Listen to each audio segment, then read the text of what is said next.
So I suppose can probably have a chat about the sort of fish that we are hoping to see out there today. And I know we started the stream probably a little bit early. Sorry, everyone, including you guys. Usually we've got the divers sort of ready to go, but we ran a little bit late today, so that's why we decided to get the stream off and running. But a little bit of extra time here that you got to spend with us before we get the guys in the water. So I guess the fish species that we're going to be seeing today, it will be temperate region fish north of Perth. And coming into summer, some of the warmer currents are coming down. We sometimes see some of the more tropical fish moving down this way, but we're going to be seeing definitely mostly temperate region fish. With that, I'm guessing we'll see mainly a lot of your demersals being down around the reef structures that we're going to be looking at. We'll be seeing hopefully some jewfish or scalyfins or damselfish. I'm sure there'll be plenty of species. Not exactly sure what we're going to be seeing all the time, but as they pop up on camera, we should be able to ID them and I reckon give a little bit of biology or some interesting facts about them. See what we see, I guess. Yeah, that's it. On our first dive last time, we saw quite a lot of schools of bullseye juveniles, and we also had a blue devil that hung around and stayed in front of the camera. We had a really good footage of that. It's a beautiful fish, so hopefully we'll be lucky as well with this dive. So did you want to tell us a bit about why West Australia has such a high number of species of fish? Why it has, okay. In West Australia, being so remote from other parts of the world, there's a lot of endemic species of fish, with endemic meaning that they're not found anywhere else.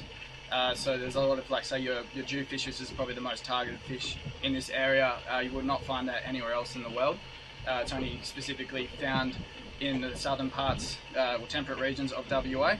And I guess that's because the connectivity between other parts of the world, that the fish won't swim, or the juveniles or larvae won't reach other areas. So through evolution, that they've managed to evolve to what they look like now, to be only found here. There's a few other species as well, so your harlequin, your breaksea cod, and there's many other ones as well, which we'll probably see today. So WA is still quite rich in species, or in fish life as well, because I suppose not many, it's quite young compared to other parts of the world where there hasn't been a whole lot of urbanisation around. So we're quite lucky to live in a place so remote like this and be able to go diving and explore this part of the world. That's right. We're also really lucky in Western Australia to have almost two regions. So more up north, we've got the influences of the Lewin Current, so that brings some tropical species down to the northern parts of Western Australia, and then as you get to the southern parts of Western Australia, there is the temperate region with more temperate species as well. So yeah, we're quite lucky to have such a great diversity here. We'll go see what's happening out on deck with the drone. Yeah. Okay.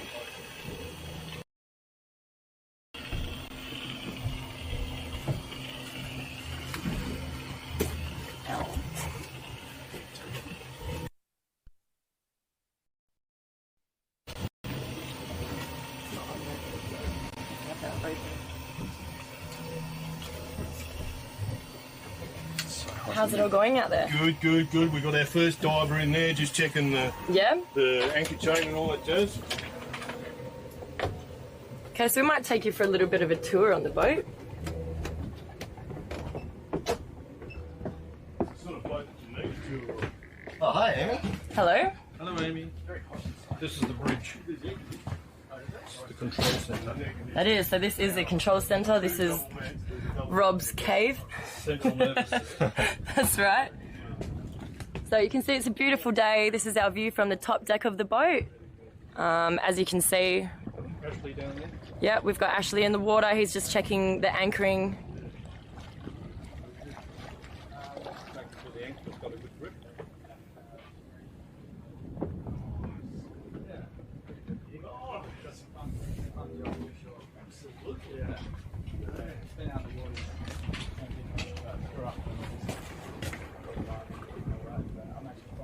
think we're ready to test this, Amy. Okay, so for those of you that don't know, we're actually off Mindarie Marina, so we're about 2 k's offshore. And I think we've got the drone, is it ready to go? Yeah, what you'll need to do down there, Yep, I think, is change to our camera 4. Yeah, camera 4, but you'll also need to turn the audio on this one so that we can still hear us. So Oh, it's not auto. not auto for that particular thing. I'll come down and do it. You can stay up here if you like. Yeah, sure.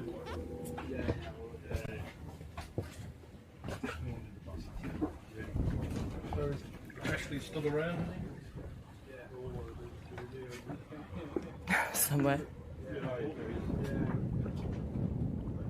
Sorry, Ashley, you want me to undo it? You're right?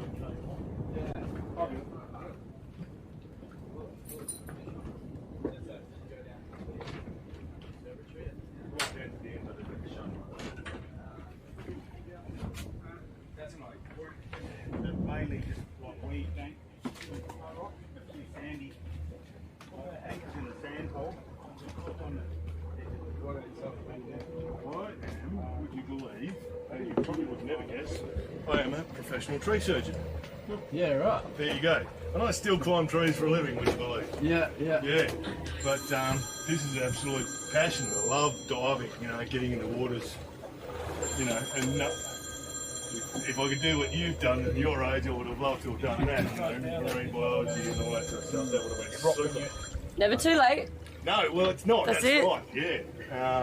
Probably. But I love getting out here with Rob and How are we doing, Jason Jason? and all that sort of stuff, yeah. and just doing Audio? exactly this. It's a different world down there. It's a different world, and I'm only too happy to share it with anybody and everybody. Would you believe last week I went to my neighbour's house. Malachi is 7 years of age, and we did an hour and a half learning how to snorkel. The first time he'd ever put a mask and used a proper snorkel on. And he was in his own swimming pool, swimming around and around for an hour and a half, and he took to it like a fish to water, honestly. Yeah. It was really, really good. So,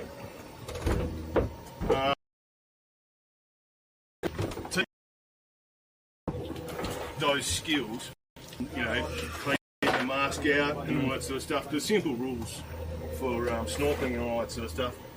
And it just gives you a real buzz, just to get the young generation involved in it that early. And so that's what I like. So how'd the water feel today? Nice. Yeah, definitely. Nice Yeah? and cool after. Yeah, it is quite hot today. Yeah, to put a tank on. And throw down. You remember, don't you? Yeah. It's Jason's that audio better on, done yeah? this time to do it. Yeah.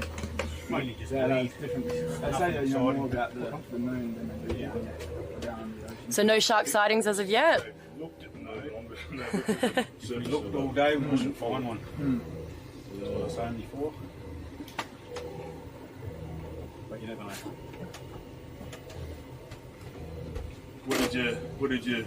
What's your recommendations? I'd say we have a look at, move around a bit, try to find something interesting. Okay, no, that's good. That's good. Yep. Yeah, visibility is good, but it's a bit boring, a bit just weed. That's what I said before. We need a bit of recce. Well, I was hoping the drone would have a look. West toward those spots might be more interesting. Roger that, Captain. Let's go.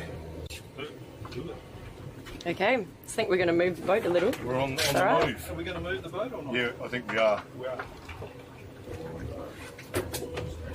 We're just going to put this down here. You didn't want to have a look around down. I meant sort of dive out towards the bottom. Oh, you want to dive out here? Well, it drops off fairly quickly. Is it? Yeah. So you want to leave the boat? I think the boat's in the probably a good spot. Okay. If we move out there, you'll be swimming back towards the. It gets deep fairly quickly. Does it? Does it look boring? Did you reckon it looked boring, actually? Around the boat it does, yeah. But I mean, if we swim right over to where the crow pots are, maybe. Yeah, we've only got so much lead. All right, I'll move the boat over that way a bit.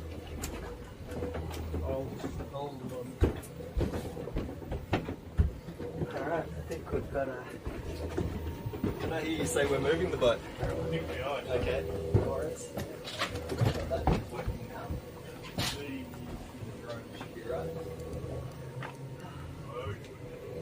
Full green bars. As soon as it roll off that boat and flip it, drop it in the water. Yeah, bring it down. My main project is studying artificial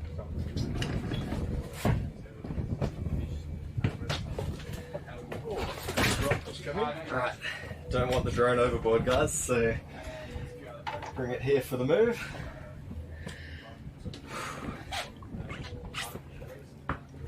Yeah, I'll do that and you come back up here, bro. G'day, David. We're missing you out here today, mate. David, you guys will remember, is one of the marine ecologists who has come up with us for a couple of dives so far. Currently over in Rottnest on a research project, so that's why you can't be with us today. But thanks a lot for tuning in, mate.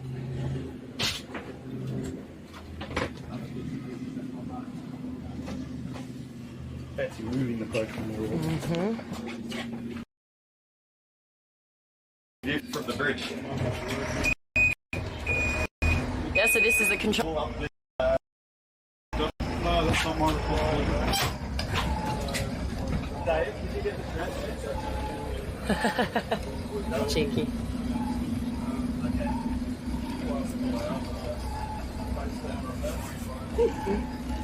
Thanks.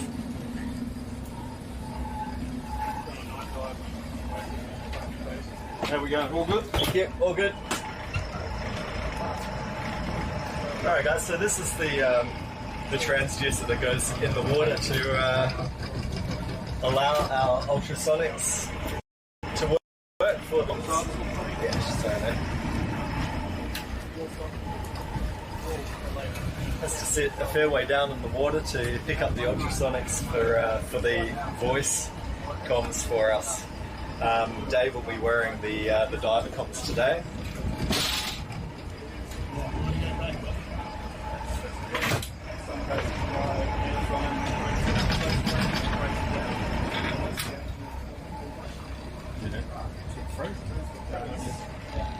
Just sitting on the edge of the weed bank. Oh, is it? Might have caused a rock. Ah, right.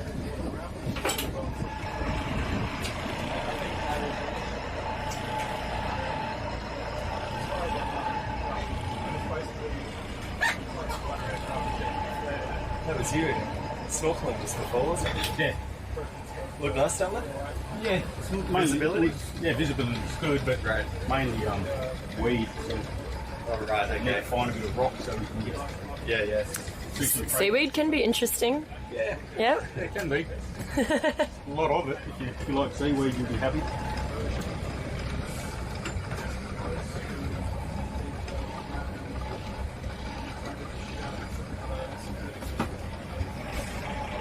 Let's go down and have a chat.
So for those of you that are new timers to Ceto, this is our setup for the divers. So they've got the underwater camera there. I believe it's a Sony. So that's got an underwater housing which is attached to this cable here that goes out about 50 to 70 meters. And each of our divers will also have a comm mic so we can hear them while they're underwater, and we can ask them some questions if you want as well. So feel free to send some questions through on the chat.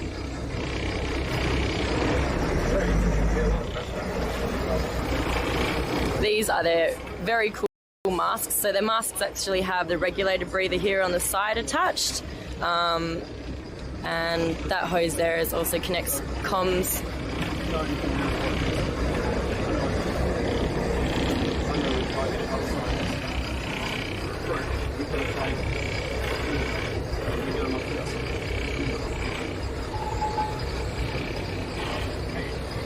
Did you want to tell us a little bit about yourself? Right. I've been diving on and off for about 10 years. I've done most of my diving overseas. Rescue diver qualified, but just recreational. This is a hobby for me. I'm trained as a scientist and a molecular biologist by training. Don't know much about marine biology, but in a previous incarnation, one of my other jobs, I was working on marine bioluminescence. So if you've seen footage of water, oceans, lakes glowing blue at night, a nice blue light, that's bioluminescence. That's what I was working on, which was cool. Oh, awesome. So what's, you said you dived a lot overseas. Yeah. What's the most interesting place that you've dived? That's an open question. I've dived a few places. I've learned to dive in the Maldives, which were just amazing. That's a tropical fish tank. I highly recommend going there. Got a bucket list. Dive with some Cape Fur seals off Cape Town. That was really cool because they're basically puppies of the sea. They're very curious. They'll come up to you, they'll interact with you because they like checking you out. Really interesting place I've been is Silfra in Iceland. Oh, wow. Which was very, very different. I was there right after midwinter solstice. It was very dark. It's also Iceland is a country which is very volcanic. It's on the edge of two continental plates, the European plate and North American plate. And in Silfra,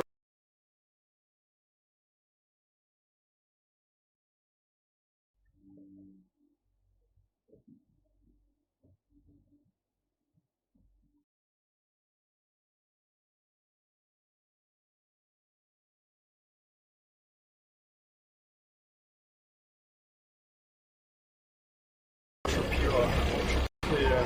If you get it in your mouth, you can swallow it and drink it. But it also means that you can see to infinity. And if you see divers ahead of you, the gas they're venting off looks like they're swimming in soda. It's really uncanny.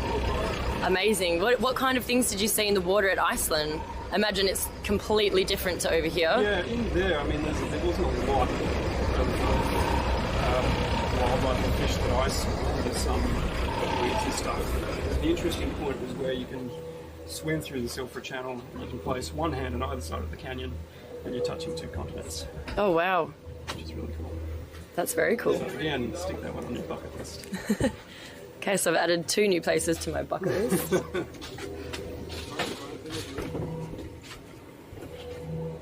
So Kurt is also an avid diver. When did you start diving? I started scuba diving when I was 11 years old.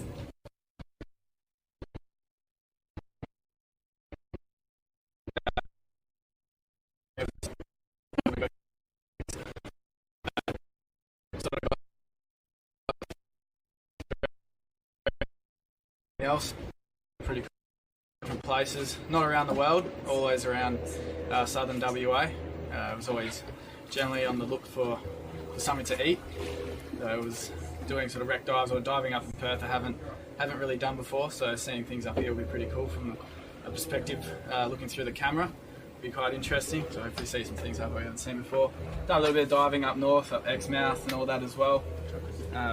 Seeing different corals and all along the Ningaloo Reef is pretty special. Definitely, I think my favourite parts is down the deep south. The Albion region's got some pretty wild country down there, some big kelps, and a lot of different species of fish that you don't usually see anywhere else. And yeah, generally in the most remote areas I prefer to try and go diving. Awesome. So what would you say your most memorable dive experience in the southwest has been? Tough question. I'm not too sure about that one. Too many to count. Yeah. What's your biggest fish you've seen? Biggest fish? I suppose like one of those big potato cods up north are pretty big. Yeah. Or Queensland groper or something like that there. And how big would one of those get to? About like 1 I think they can get to 2 metres or 1.8 metres. And the one I saw was probably about 1.5 metres or so. So It's like 40, 50 Okay, so that's, Yeah, bigger than me. yeah. Me as a fish. Yeah. Yeah, wow. And they're quite inquisitive too, so they'll swim like right up to you, have a look at you, and you start thinking, is it going to eat me? Have you had any seals come up to you? Yeah, I do a lot of diving off seal colonies, Yeah. which I don't know if it's a smart thing to do, but seems to be a lot of fish around them at the same time. So Yeah. they're pretty cool. The little young pup seals will always swim up to you and We're on the have drone. a look, and they're pretty fun. They'll be jumping over you and diving in and around. I've had a big Okay, so is the drone camera on? Cool. We can still hear you from there, but we're looking at the camera. Yeah. Fantastic. So we've got the drone up and running, which I'm sure you guys can see. I can't actually see it, but got a bit of a bird's eye view anyway. Oh, look at that water glisten. Sorry. They say that. Are the divers going to get ready? Yeah, hopefully they're already getting ready.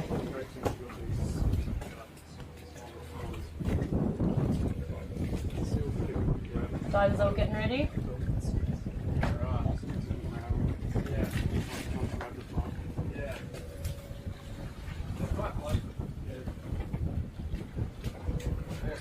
Thank you everyone for being very patient today. Our divers are just getting ready, so we'll have this stream to you shortly from underwater.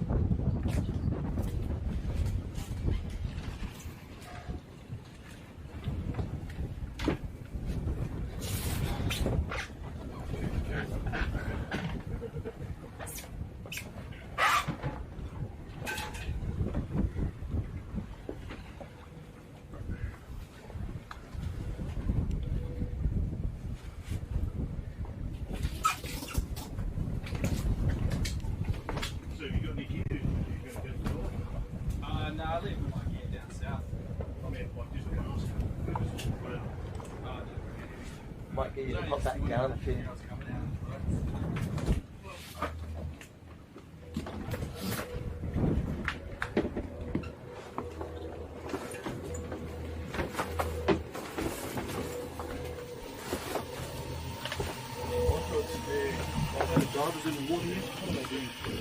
Not yet, but they will be soon.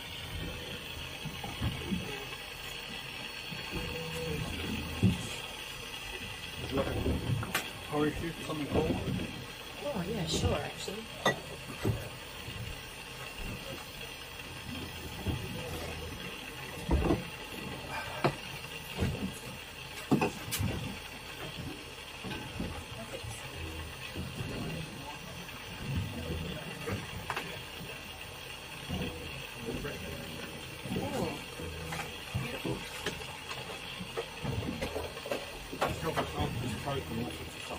Legend.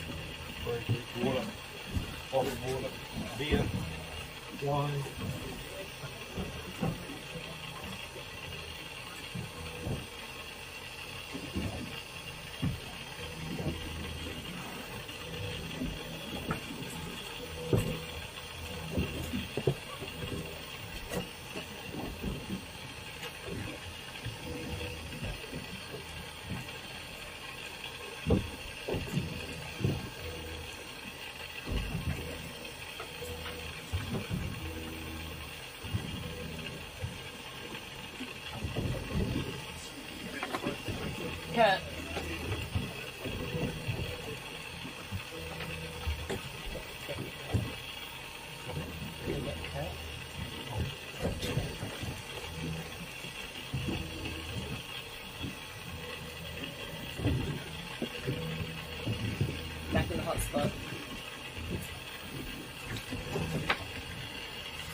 trip? Oh, yes, please.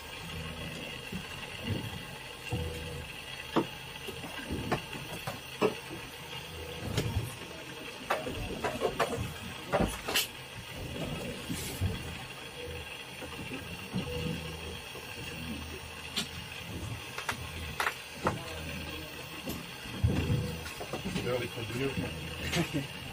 Thank you very much.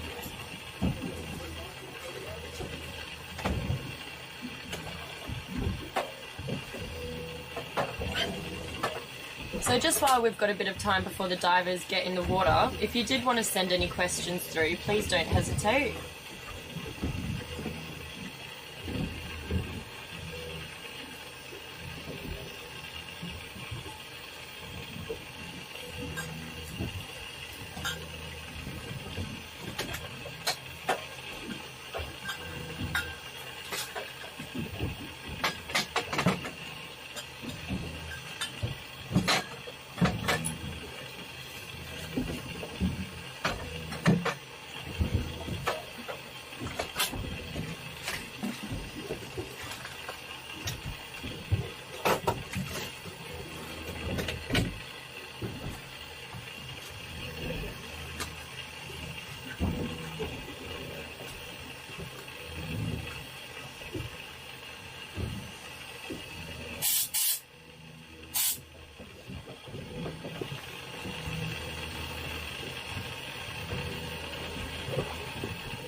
The 5G was interfering a little bit with the drone. You can try to contact up with it now if you like, or are you on the main camera? On the drone cam still. I'm pretty much ready to bring it back down. So, Okay. yeah, you can switch back to that one if you like and come up and I guess the diver's getting ready, so.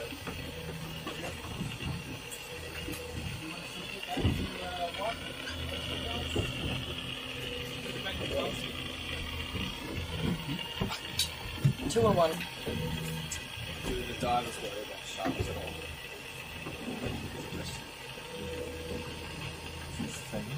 Oh, right. So we can put it on 2, we can go asking.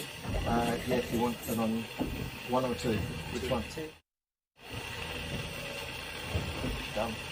Okay, so we've just had a question from Shane about whether the divers worry about sharks at all. I know that when I'm diving, it's usually around a coral reef, and so the only sharks that you have there are like little white tip or grey tip reef sharks, lemon sharks, things like that. So they're not very dangerous, so I don't worry about sharks, but it might be a bit different if I was diving out in the middle of the ocean here off Perth. What about you? Do you think about sharks? It's a bit different. Kurt dives a lot in the southwest, around Albany as well, so it's a little bit more of a hotspot for sharks. Is it something that worries you when you're in the water? No, try not to think about it. I think as soon as it starts getting into your head that you're free diving, your dive time definitely go a little bit lower. When I'm diving in more sharky areas, I do wear a shark shield, so I think that gives me a bit of peace of mind as well. But I think it's, you know, they always say you're in their backyard, and generally, you just, I don't know, just try not to think about it if it is a worry for yourself. But then again, they're always going to be around, so yeah, I wouldn't say it's a huge worry. Haven't seen too many. I've been in the water many times and never seen a great white. Either growing up fishing as well, never seen one come up to the boat, so I don't think there's too many of them around. You have to be pretty lucky to see one in the water. You do see a lot of reef sharks, definitely on the south coast. There's a lot of your whaler sharks. They're pretty inquisitive sometimes. They'll come up and have a look at what you're doing, but never really bother you. They'll either, you know, maybe have a look at your fish that you might have if you've got any, but usually they'll just say hi and then swim off. So. Yeah, notice how we said you'd have to be pretty lucky to see one in the water as opposed to unlucky, so I think that's a definite cue of being an avid marine person. We'll just go check on our divers and see how they're getting along. I'm going to take this on, I'm just checking the mic.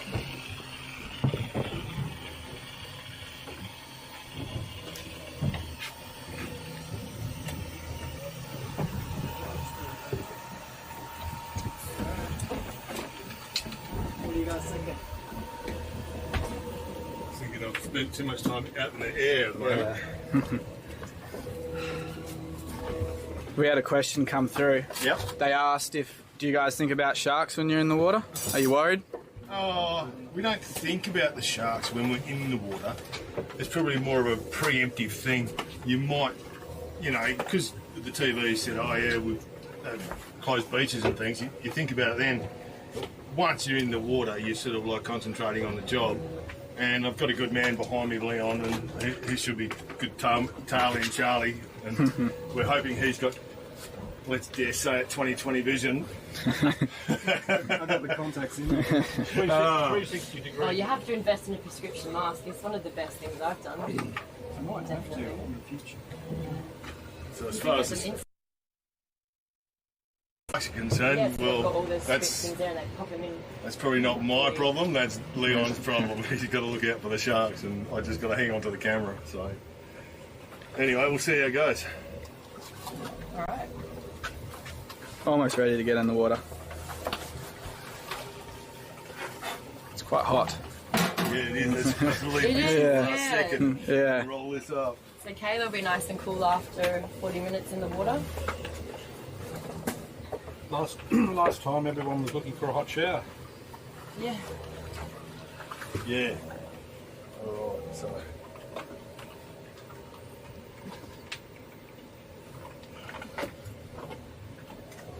A few boats in the water this morning. A lot of craypots around.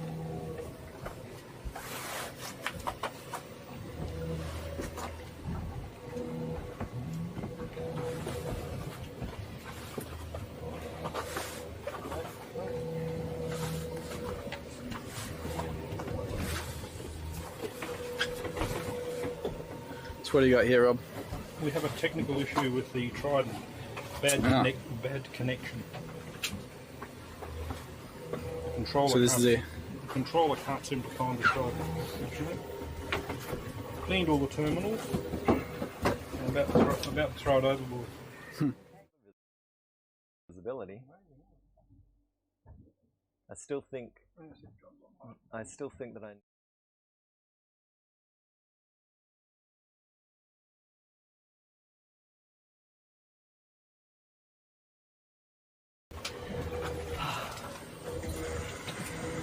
Almost A there. little longer than usual, so, but it's all right. We got that.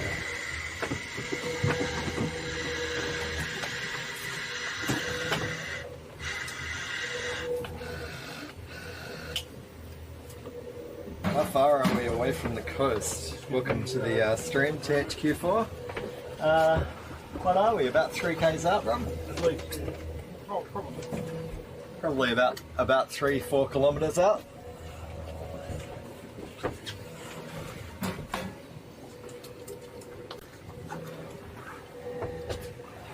What suburb town's that? Weather's a bit better today than it was last trip, eh? Yeah, it is. It's much more stable on the boat, I have to admit. Feeling not as sick this time. So, Mindari.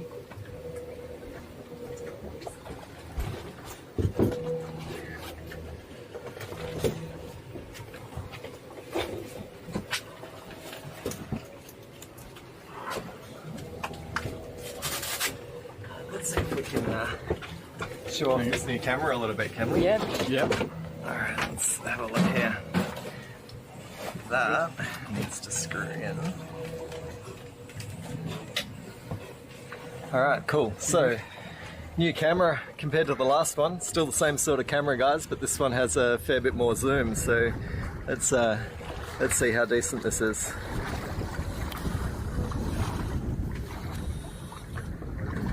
There we go, 200 mils of zoom. Not too bad. Stabilization's working pretty well too.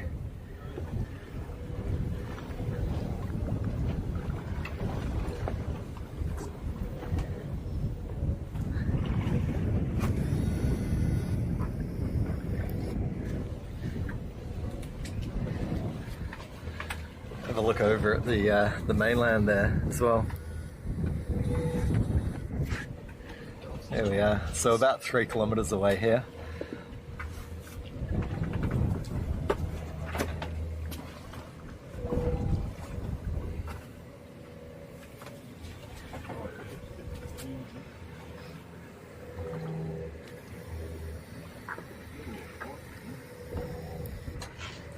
What a day we got today for this dive. Yeah, it's all optical zoom, so no loss of res.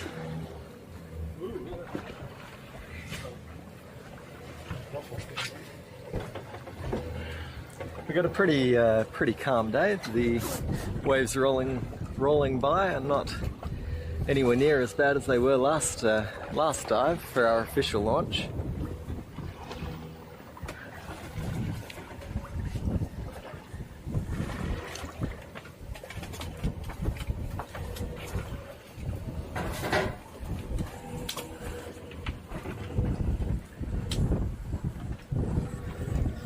You got the drone in the water, Rob. Nice.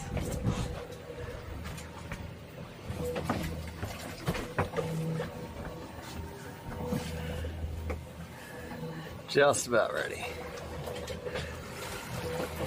It's hard to see much from the drone up there. Boat looked great. Yeah.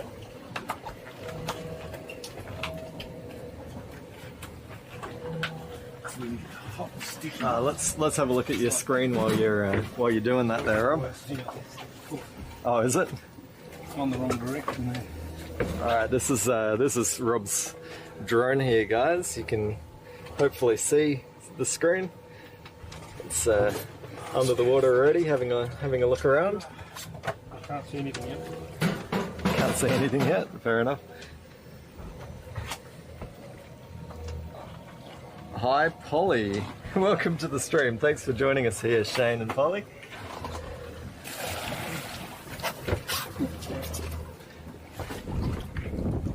There's the drone spinning around.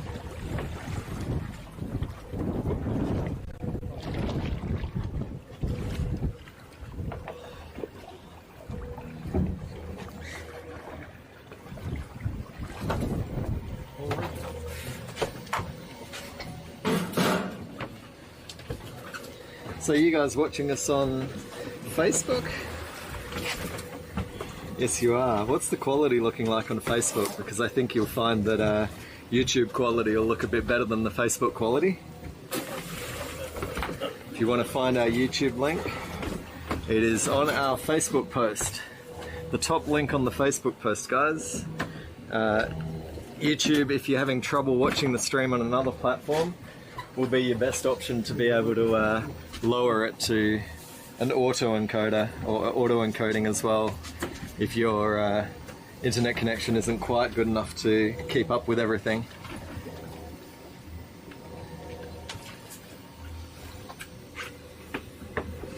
See a bit of footage there, but Oh yeah, here we go. Rob with the drone having a look at the footage here. It's not easy to see via the camera. Nah, all we see is your reflection, Rob. yes, that's right. Yeah. Nothing wrong with that, is there?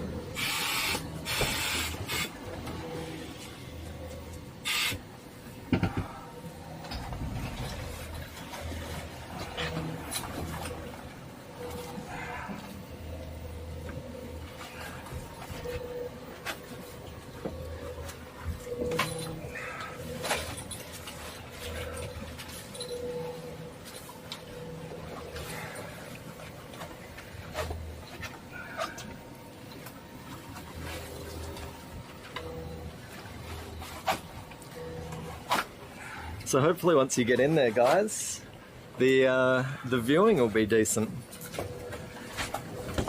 Yeah, it doesn't look like this. The visibility looks good from the top anyway. How many crews are in the team? Stream again, THQ4. Today we have Dave here and Leon over here are our divers. Dave will be in charge of the camera, which is just sitting over there. Leon's spotting and buddying him today. We'll also hopefully have Dave on dive comms as well, so we'll be able to talk to him from up top. In dive control, we have Amy and Kurt just sitting over there in dive control there. They are our our knowledge base today, both marine ecologists, and looking forward to talking to us about what it is we find under the water there today.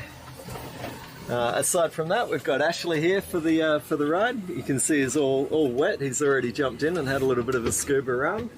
And we have our skipper Rob here as well, playing with his underwater drone as well. So myself, I'm Jason, tech team lead here, Connecting Eyes to Oceans, and really happy to be here on this wonderful day off the coast in Western Australia, off the coast of Mindarie in Western Australia, I should say.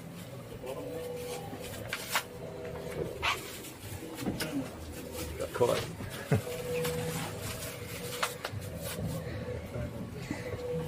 So the general plan, guys, is for us to have 4, hopefully, divers at times, and have 2 of them go out and 2 of them pass the baton to head out straight with the camera as the first 2 come back. But as the guys mentioned before, there's been a shark warning for the coast of WA, and we had a couple of the divers need to pull out, unfortunately. So we've got Leon and Dave here.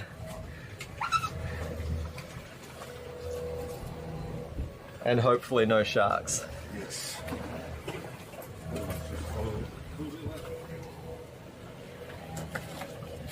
What depth are we diving to today? I think we're at about 9 metres, is that right? It's 10 or 11, I think. Yeah, we're at 10 metres now, but there's interesting features around the place. Yeah, okay. Anywhere between 8 to 12 metres, I think. Right, sure. There you go, you heard that, guys. Between 8 to 12 metres we'll be diving today. Looks like there's a little bit of rockiness down there, so hopefully we'll get some great footage and a few nice living creatures to show you as well and talk about while we're down there.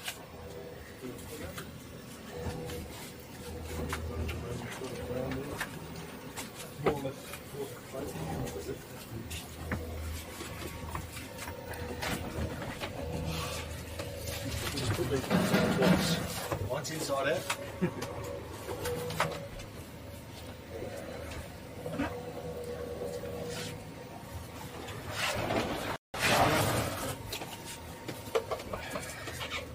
Going to take you back inside to the crew in here, let them take over for a little while. Alright, I'm just going to get the housing ready to go, guys, so if you want to switch back over to this cam, and I'll let you do it. Awesome, thank you.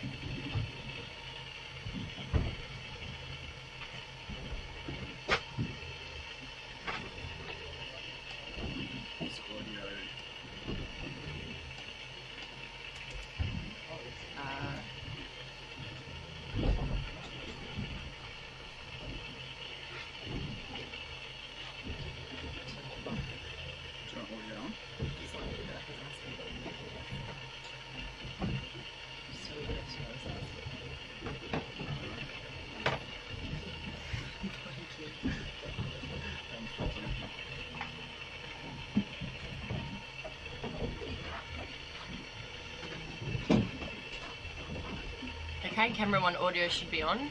Can you guys hear us? All okay?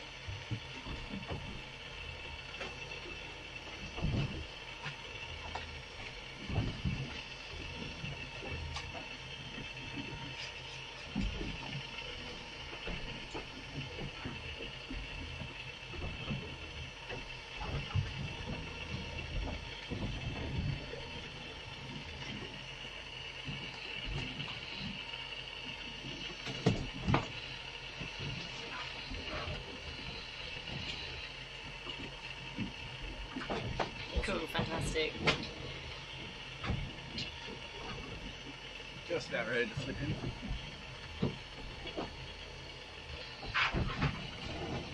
Did someone answer that question? The depth they're diving today? Okay, Jagger the Cat, not sure if anyone answered your question about the depth of dives at today, but if it's anything, should be like last time. So it was around about 10 metres depth.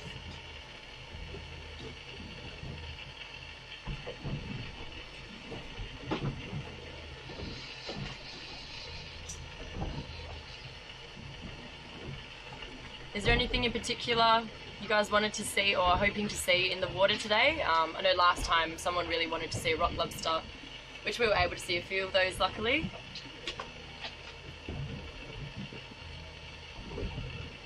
I think we're going to see probably a lot of sponges, a lot of brightly coloured sponges, some seaweeds, a few fish.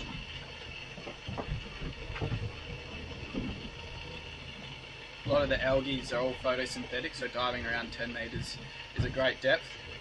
Usually the light doesn't penetrate through the water that great, so depending on the clarity of the water, the first light, the first colour out of the light that is dissolved is not the right word, that disappears.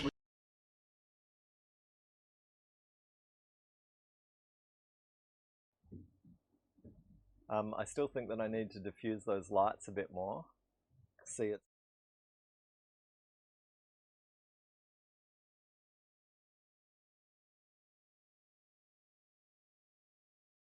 Algae and other photosynthetic plants in the more shallower regions where they can absorb a lot of the light. I want to see them. Hopefully we do see a moray eel. There's definitely a few up around this coastline. Yeah, we might see an eel. Hopefully there's some cool little rock structures around. They're generally hiding out there. What happened to this thing? Jason, does this have a time limit on it? Is there a time limit on this? On Time limit. on what? It just flashed back to like Cedo. Oh no, that just means we got disconnected briefly. Oh, okay, no Yeah, problem. so that should be fine.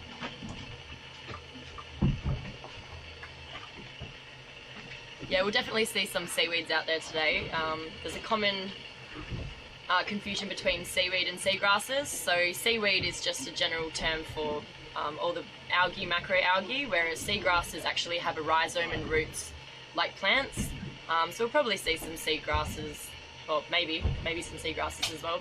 Definitely seagrasses. Yeah. They're the only flowering plant underneath the water. Yeah, in so the water. they've flowered recently actually. If anyone's familiar with the Seeds for Snappers program, it's a community-based program actually, and they get people to go out and to collect the seeds from the seagrasses and scatter them through the ocean. It's quite cool. You know, they are pollinated by little amphipods, like underwater bees. Oh, awesome. Yeah, it's pretty cool. Didn't know that. When are you guys getting wet? Well, David, hopefully very soon. Oh yeah.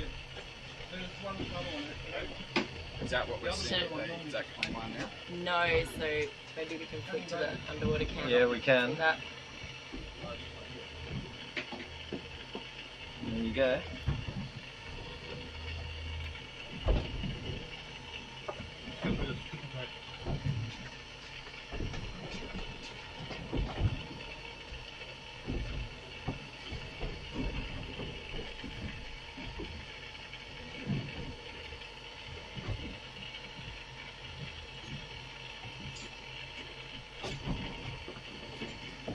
That should be right. Should be working. That's our view from the camera. Yep. Looks fine from this end. So there we go, our divers. They are getting in the water, guys. Thanks again for your patience today.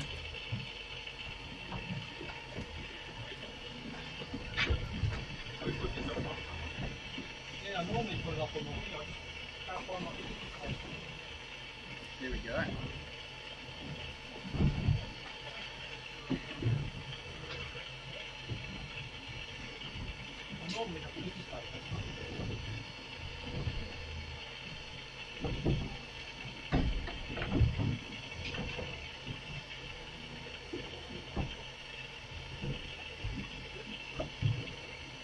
So are all of our viewers divers themselves, or are there some of you out there that haven't actually had the opportunity to experience dives yourself?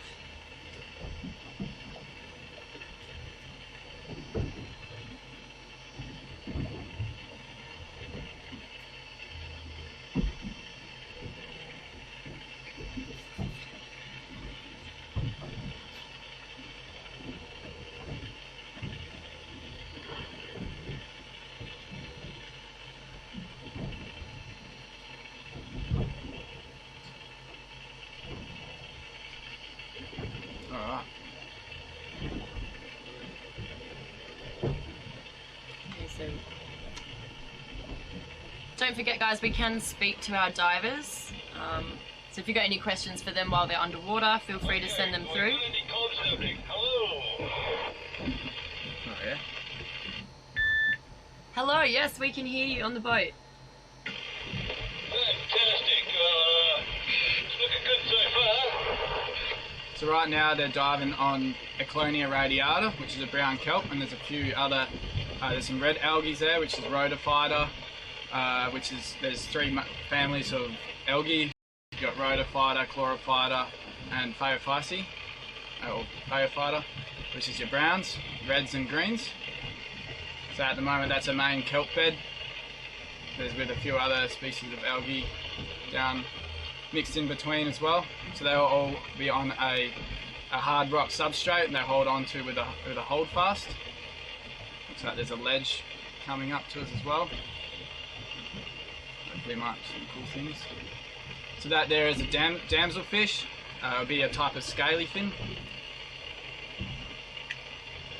So those guys there, they'll have their little homes.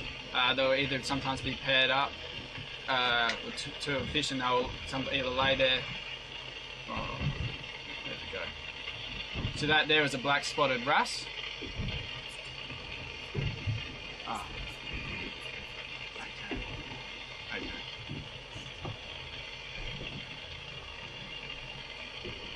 So that wrasse that you're seeing on the screen now doesn't grow much bigger than that. So that there was two black spotted wrasse there. Oh no, red banded wrasse. I got that one wrong.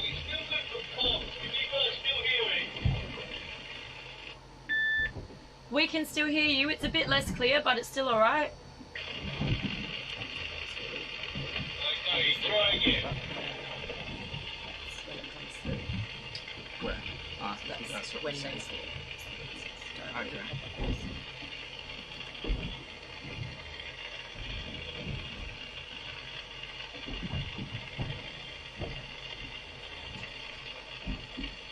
Yeah, I got that wrong.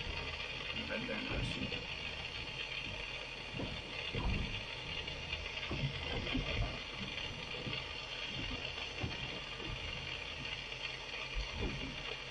So that green algae there that we're seeing, that is from the family Chlorophyta. Got a sea urchin coming up with a scaly fin as well underneath that ledge. So the substrate looks like it's a limestone. And that there is your red band wrasse. Oh, yeah, keep forgetting.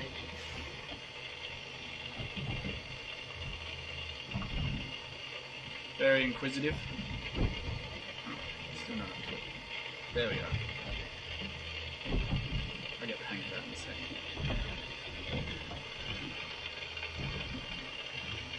A little backward.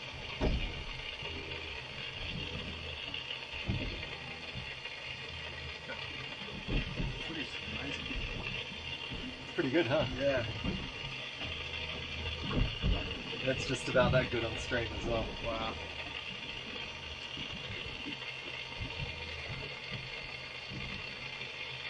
Just trying to get your automation stuff back up and working for the phone, guys. So this here is common kelp, so it's often found in West Australian waters. They have a very well developed holdfast, it's about 10 centimetres. So they're more dominant in shallow waters with moderate wave. So by hold fast you mean their roots, right? Yeah, so it attaches to the rock. Right, okay. Kind of like a hand Yeah. that just grabs on. So not technically roots. Yeah, 'cause algae, they're not so plants. seagrass is the only species, plant species, I guess, that have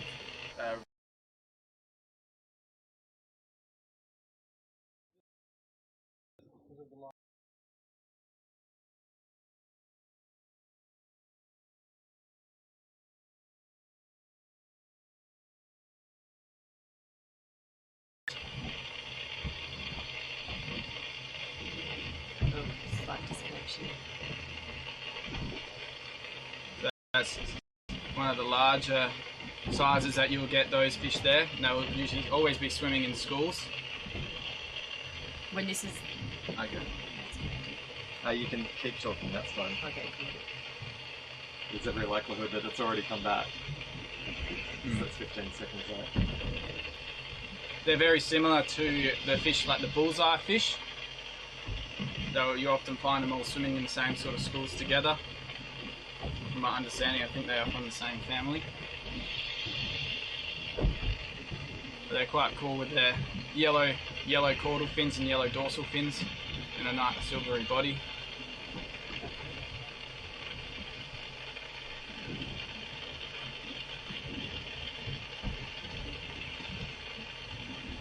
You can see a little scaly fin in its little hole, so they're quite territorial. Usually they you'll see them chasing. Coming up in a second. I think getting the timing wrong. So they will chase out many other larger fish to protect their little homes. They've got no fear, which is quite interesting. Sometimes they'll try to chase the divers away as well. Okay, so I'll just check to see if our divers have a computer on and we can let you know the depth and water temperatures. We've got your picture-in-picture working through that now. Yep. Turned it off. Hi divers, do you have the water temperature and depth down there?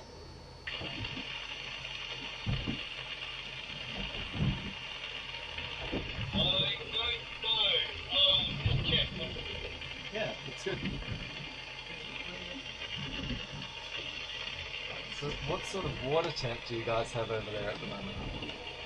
That's what I do. Yeah, nice. I think it's 11.7 degrees.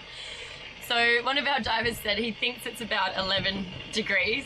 It's not that cold. Approximately 11.7. No, yeah, it often feels a lot colder underwater, especially when you've been diving for a while, as the heat does escape from your body 20 times faster underwater than when you're on land. It'll be about 17 degrees. Maybe up to 18, 19. Yeah, so definitely be under 20 degrees.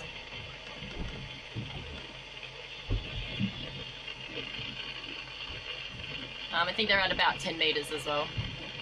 So as we're looking through some caves, hopefully we might see some critters hiding in there. There's That's a nice cave.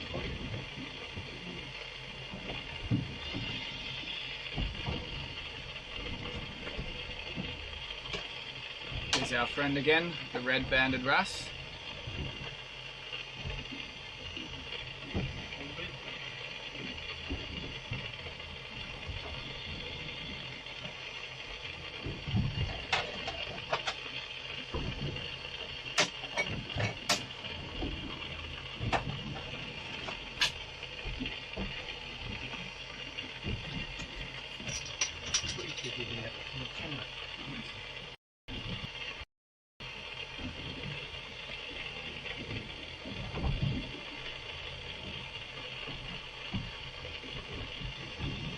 So those fish now on screen is Chorus acularis and oops, I'll wait. 1 second. So just so you guys know, we see the live stream and it's a few seconds still, so if you do hear us mention something, it might just pop up in about 10 seconds. So those wrasse there is Chorus acularis or Western king wrasse, and those ones are the female wrasse. I think we also had the black spotted wrasse there, which is the wrasse with the white stripe just before its caudal fin. And then we also had a little footballer sweep, which is that stripy fish that just swam in front of the screen. So those are very common around shallow reefs and all that. The female wrasse of the Chorus acularis or the Western king wrasse, they'll swim in schools and they'll have a dominant male, which will be usually bright pink. And then when the male dies, that the largest or the fastest growing female will then turn into a male, which most, or pretty much nearly all labrid species will change sex when they get to a certain size, or the dominant male disappears. So they all usually start off as female and then turn into males.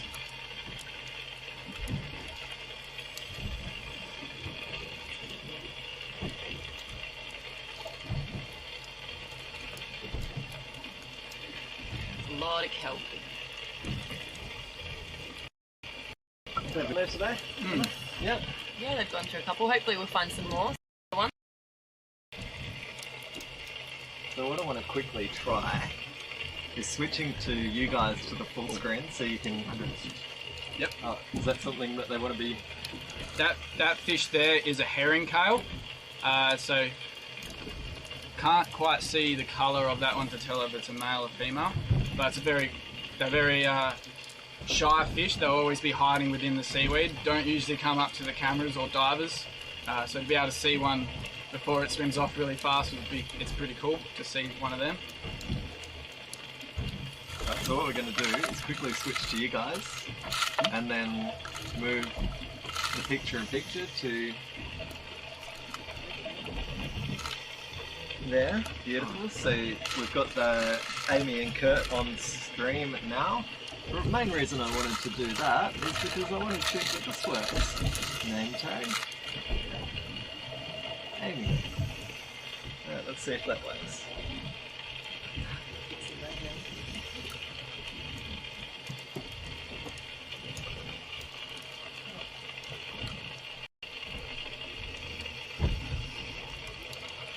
So those small wrasse, small fish that you'll see on the screen look like brownfields wrasse.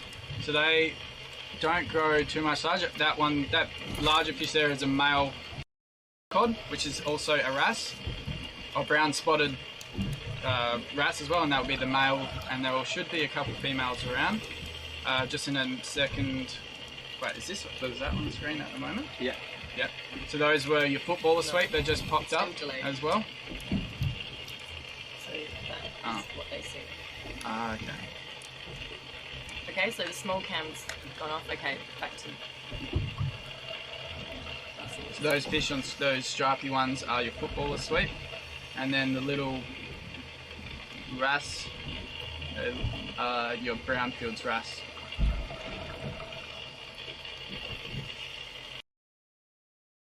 There's a scaly fin. There's some sponges. Do you know them? Sorry? So that there is the common bullseye, I think. Yep, that's the common bullseye. Pemphorus klungzingeri. And that one is the other species of bullseye, which I think is your large scale bullseye. So you got there are two different species. Both of them are schooling.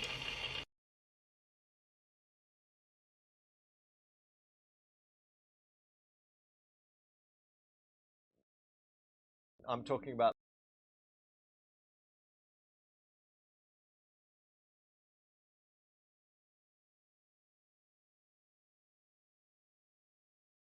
Okay, awesome.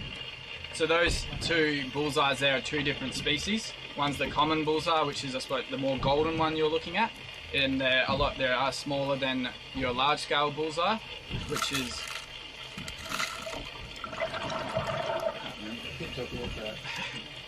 oh, we have a school of some type of fish.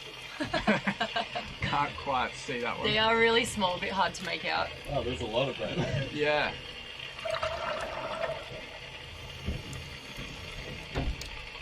Might be some type of sprat.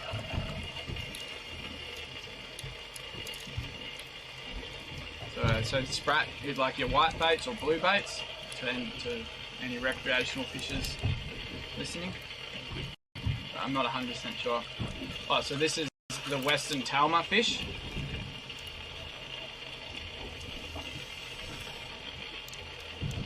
So those there, they've got your Western Talma and looks very similar to the Eastern Talma. And to tell the difference is that the Western Talma has a shorter filament on the dorsal fin. So they have real pointy noses so they can get into the cracks between rocks and pick off little invertebrates and algae. as well, which looks like one might be doing now. And there are your brownfields wrasse there. So quite hard to tell the species when they're so small, but if that's green and white, then it should be brownfields wrasse. And then that's your black spotted wrasse there with the white stripe on its caudal.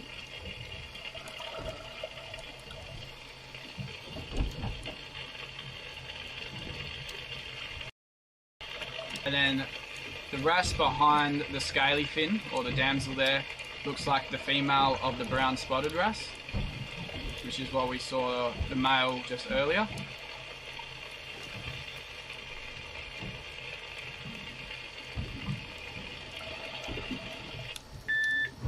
Hi divers, how are you doing, and is there much surge at the moment? Okay, give me like one more time. How's the surge?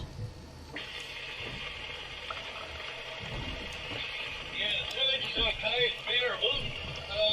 But, okay, we've got some very inquisitive fish right now.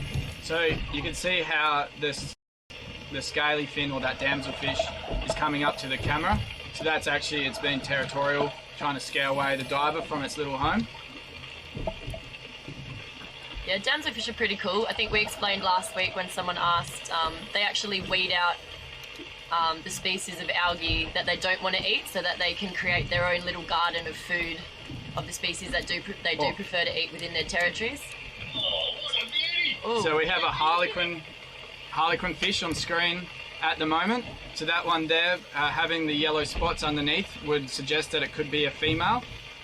So when if they have blue spots underneath, it would be a breeding male. So males sometimes have blue spots underneath, but also those harlequin fish are one of 2 species of codfish in the world that do not change sex. So I'm guessing it's a female, but it's very awesome that there's 2 species of cod only in the world that do not change sex, and the other one being the breaksea cod, which are both endemic to temperate Western Australia. It's also one of my favourite fish because they're very ferocious hunters. So they're ambush predators, and as you can see, it blends into the reef really well, and it'll wait there till a fish will swim past in front, and then it's got big teeth that will sort of lunge out and snap up its prey. So that pink fish there is the male version of the Chorus arcularis, or Western king wrasse. So those females that you would have seen before, I'd say that it's its school that it'll be swimming with. But I've seen once actually a harlequin fish with a wrasse about the same size inside its mouth, just trying to digest it, just sitting there, which is pretty impressive. I think Dave's doing a pretty good job with the camera work today. He's doing It's a nice and great smooth. job. Yeah. And the scene, how's the scene? Is it good? Yeah. Really yeah, good today, yeah? So those there look like cleaner fish.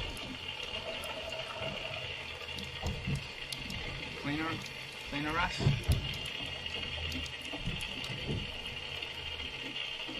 I'm unsure of that species.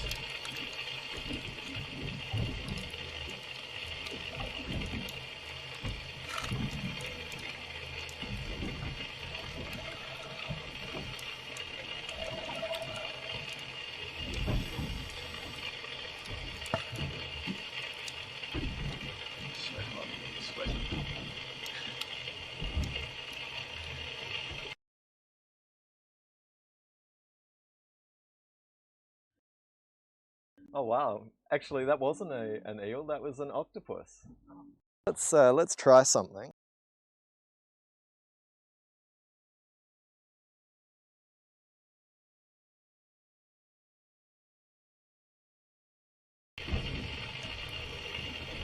Some good little caves down there.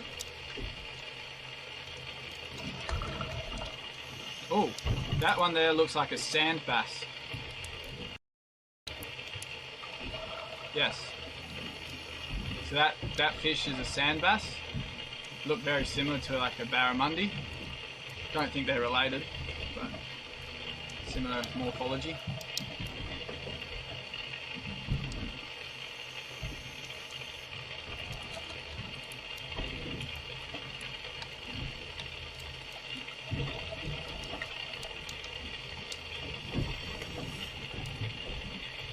definitely a lot of labyrinths on this reef.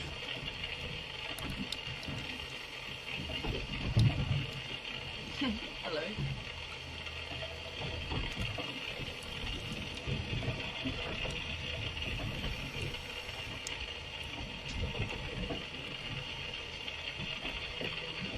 Okay, so that's an Ascidian to the right there. Just looks like little balls all stuck together.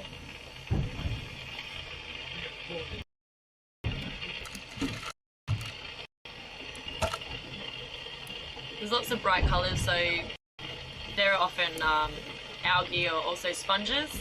So most common sponges that you'll see around diving are the demo sponges, so they make up about 95% of all sponge species. Unlike other sponges, they can also be found in freshwater as well as marine habitats. And they're generally the brighter coloured ones that you see. So they can be encrusting or also in larger irregular shapes as well.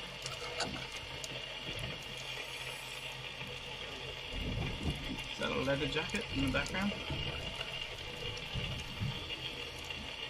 I think so. Kid.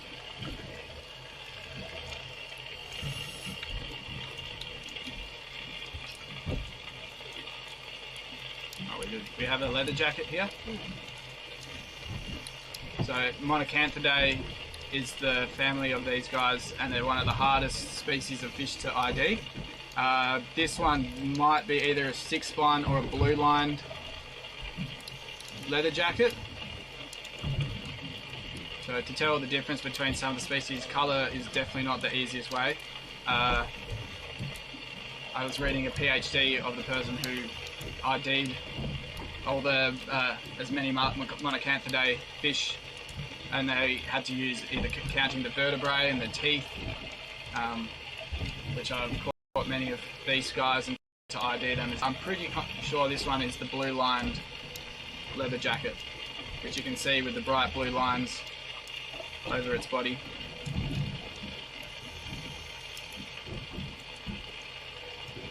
He's not camera shy. So these guys have two dorsal fins. You can see sometimes it's flicking up a little spine at its top of its head, which is why they also get the name triggerfish.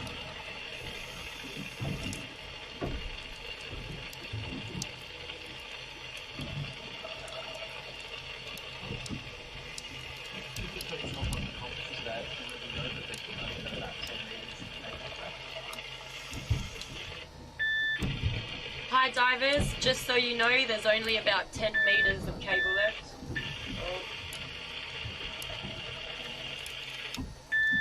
10 metres of cable left. This is beeping out. And in the background we have the silver drummer. So they're quite large. They can grow up to 80 centimetres. Those ones there probably look around, or even maybe I'm getting close to that, maybe around 50 centimetres. So there's in the family of Kyphosis, there's you might see about 6 species in this region around here, and that one there would definitely be the silver drummer, which some people might call them buff brim, but the proper buff, the one that they're given the common name of buff brim, is not those species, not that species.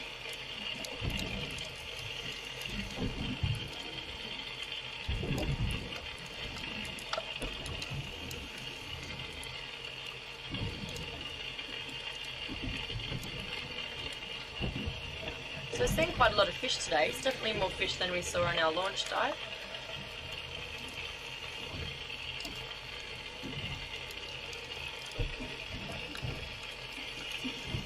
We have the school of pomfrets coming back into frame, and we've got the little herring tail just swimming that swam underneath them.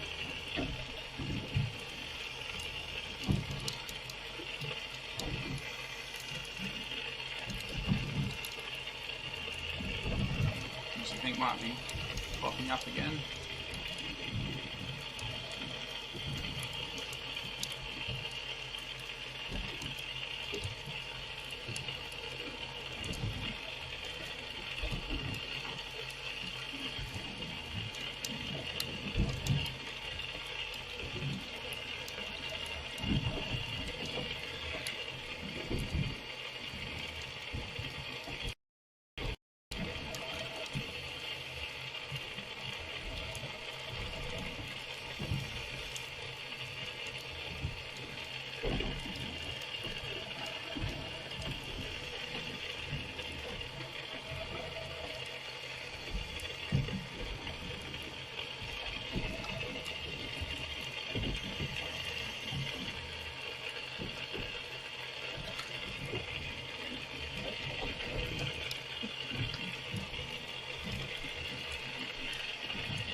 I'm unsure of the species of those little fish.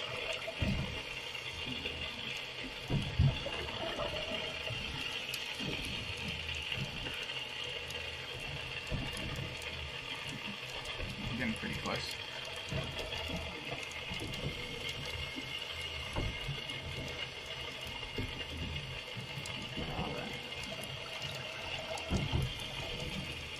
I think that Aperonus. There's your footballer sweep.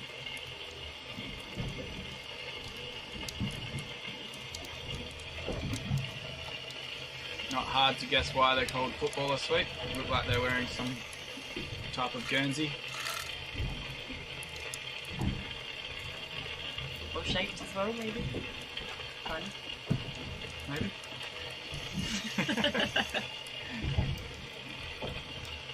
Are they out of range? I assume the common guys. Oh, it just. So that's kept your moving. female brown spotted wrasse, and then there was the little red banded wrasse as well. Can you hear us? So that red banded wrasse swim too. That's your brownfields wrasse. Having a mix. Got scaly fin. You got the male. There is no more cable, so don't go any further. That's your male Chorus ocularis, or Western king wrasse.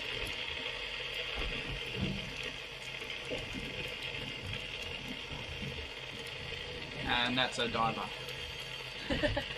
Rare species.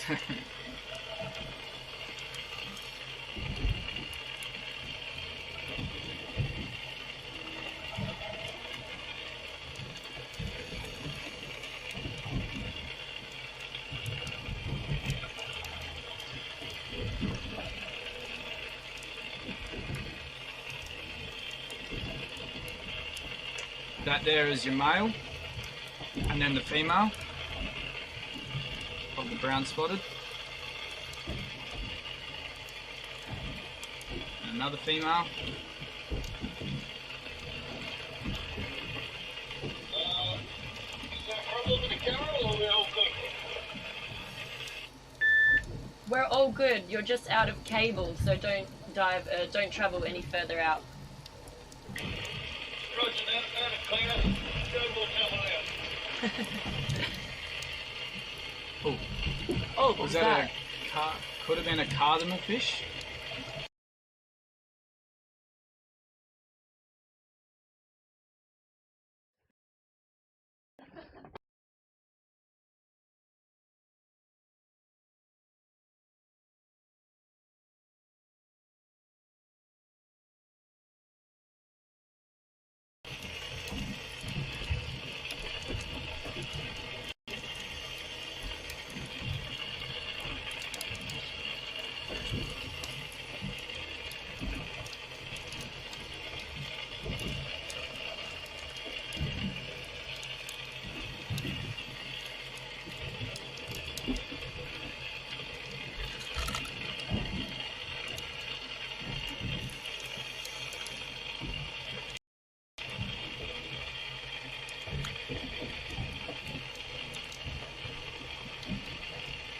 That's the common bullseye.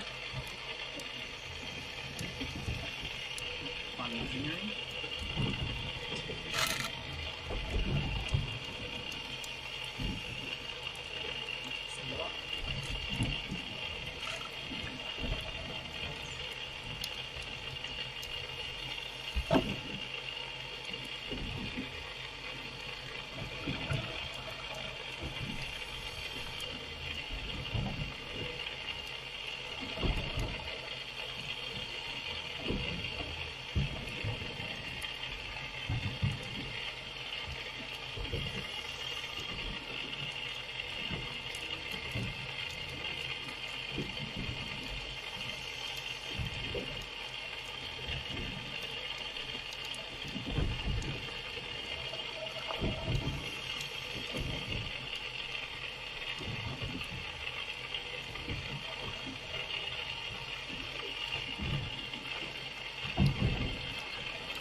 wonder how their air supply is going there at the moment.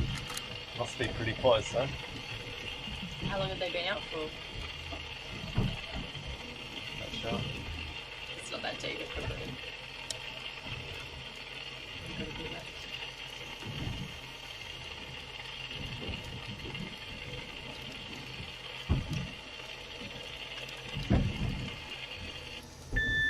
How are you guys doing for air?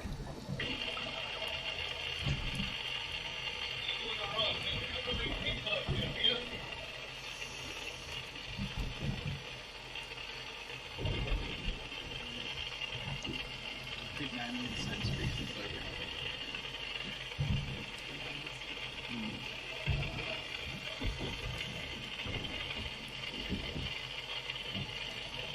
That's Caucasus cineastis.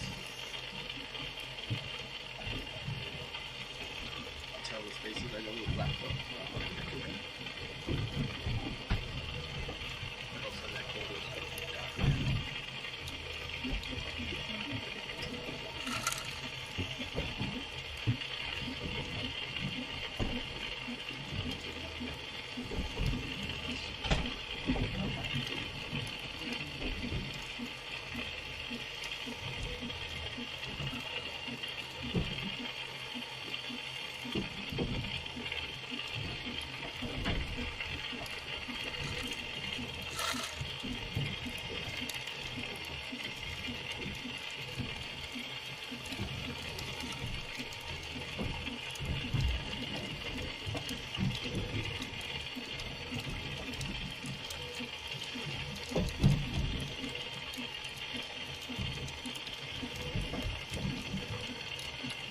The type of country that they're on at the moment is being on limestone with a lot of those caves, is typical type of reef structure that's around in the temperate regions. So it's unlike up north where there's a lot of coral, so a lot of the fish that are targeted around WA, in southern WA, would be living and hiding in structures like this in the caves, with a lot of kelp around. So Jager the cat, if you're diving, saying this is bringing back memories of spearfishing as a kid, definitely I'm assuming you'd be diving on structure like we're seeing now to find the more targeted species of fish.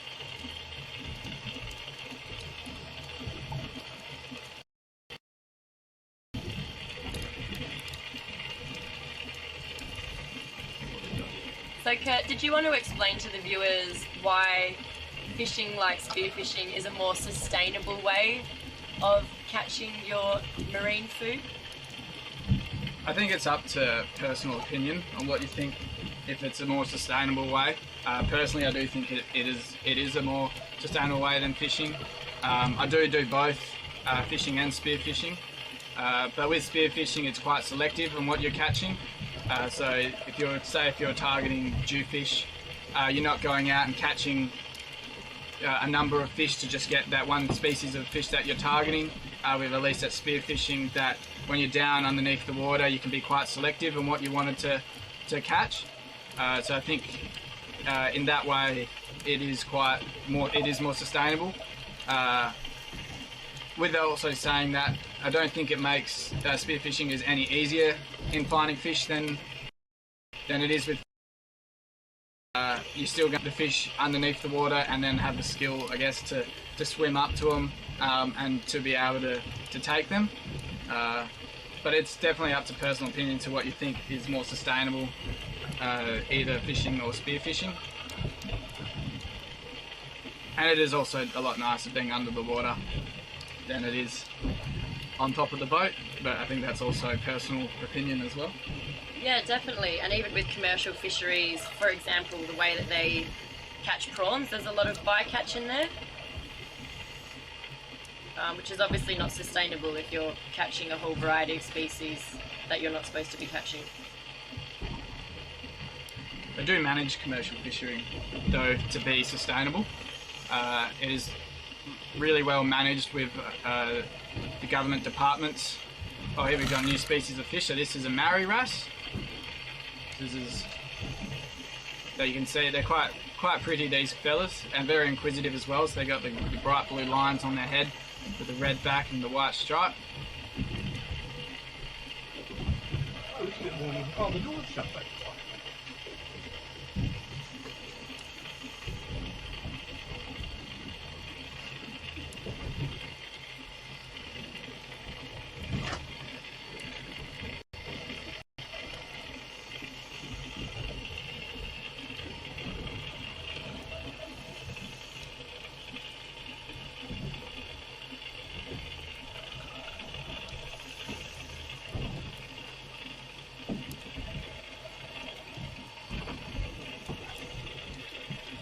Seen a lot more fish today than on the first dive. We have, yeah. On our way out.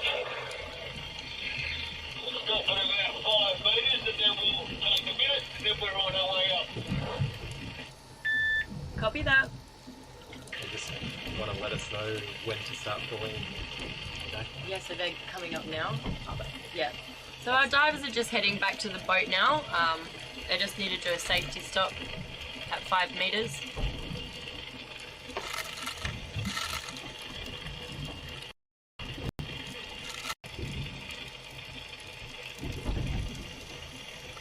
So that there's the Maori wrasse again.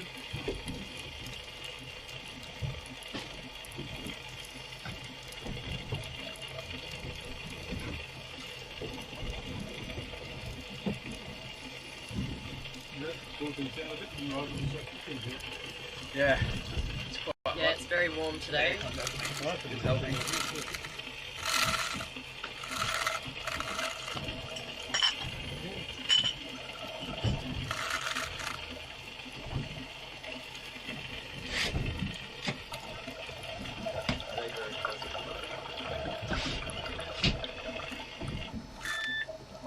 Do you guys know how far you are from the boat?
So are you guys near the boat?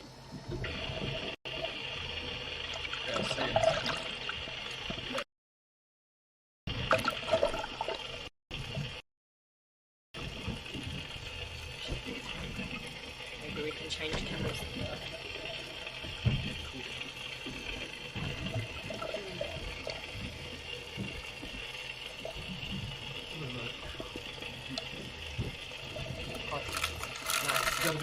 Yeah, for sure.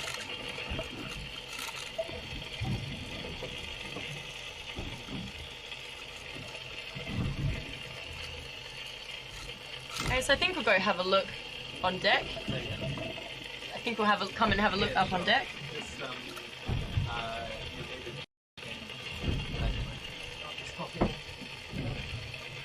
Audio.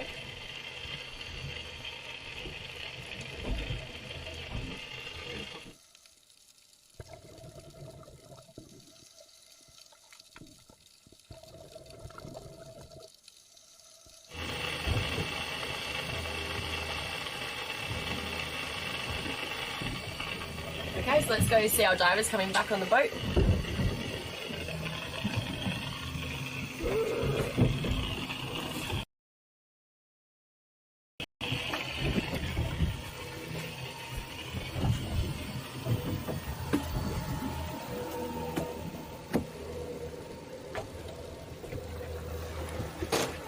Have we got eyes on them?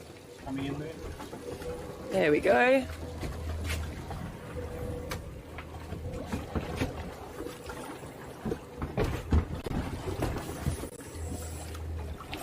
big cable.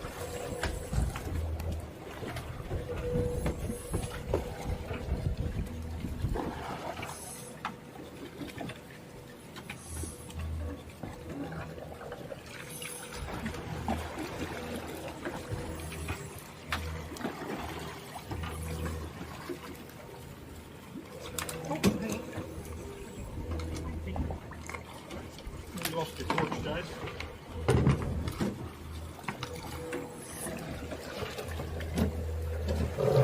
Jase, do you want to grab the camera? The torch is just about to come off.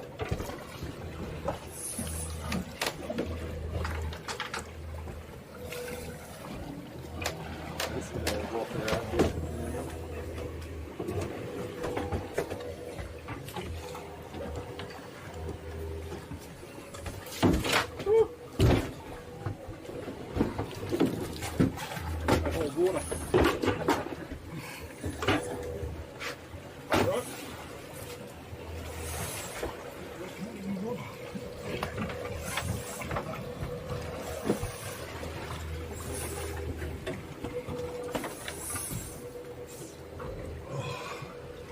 Right. How was it? Fantastic? How did the feed come through? The feed came through fantastically. Yeah, great camera work.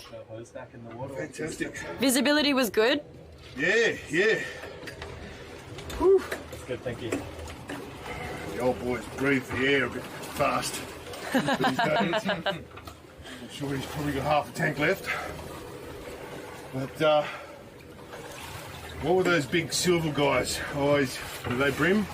No, pomfrets with a yellow tail. Those fellas. Oh no, there were some big fish like this. With Oh, the silver drummers. drums. Silver drummers, like buff brim. Oh, okay. Back in the day, I used to shoot a lot of those. Yeah. Yeah, not very good tasting, but you know. No. Great swim.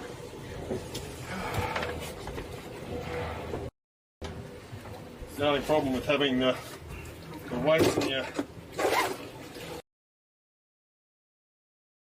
the BC. Better than floating to the surface. Well, yes. They're good there, don't need a hand or anything. Sorry. All good? Yeah, all good.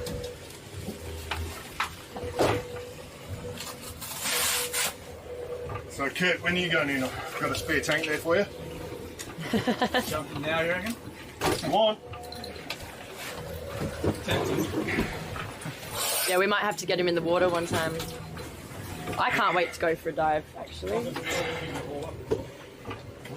Have you tried these ones, the comms marks before, Kurt? No, I've never seen one before. Really good. I could hear you really clearly on the. Really? Yeah. Yeah. Good.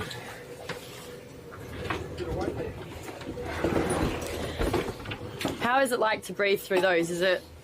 Do you Very do easy. you prefer it to the regulators? Yeah. The regulators are in your mouth and you're breathing through a tube.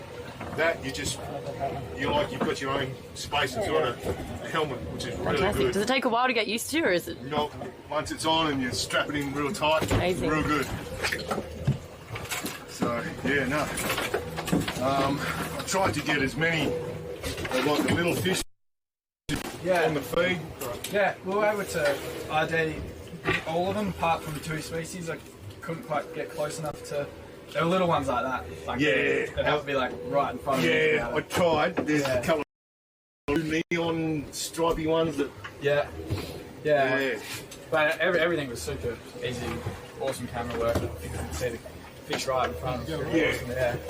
And once they know you're not there with a gun to shoot them, they almost like want to get in your face sometimes, which is really good. But surprisingly, you go down there with a gidgee or a spear gun, they're nowhere to be seen, except for the ones that are swimming by you.